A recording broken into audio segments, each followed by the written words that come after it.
sa araw-araw na ating pakikisalamuhat paglalakbay. Iba't ibang tao ang ating makakatagpo, makakasabay. Ang masaklap ay di natin alam kung sino ang peke at tunay. At yun ang dahilan kung ba't itong ating buhay masalimuot, magulo, maganda, mahulay. Malaki man ang kanilang epekto, sa atin pa rin nakasalalay.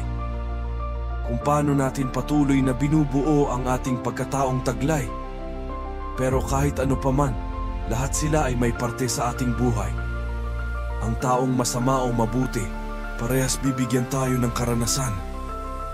Dahil sa ginawa ng masama, may aral kang kapupulutan. Dahil sa mabubuting gawa, nabigyan tayo ng kasiyahan.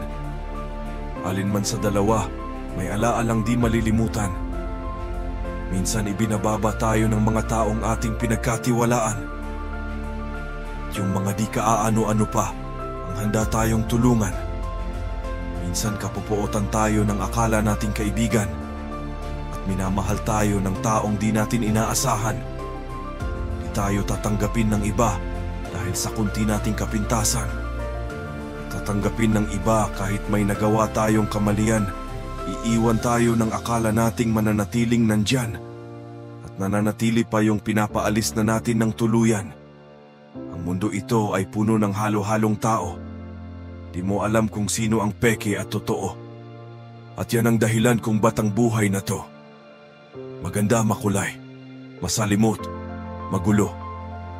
Kaya ang dapat mong alamin, kaibigan, sa bawat taong iyong makikilala at makakamayan, kung kaninong kamay ang dapat hawakan lang o kung kaninong kamay ang dapat panghawakan.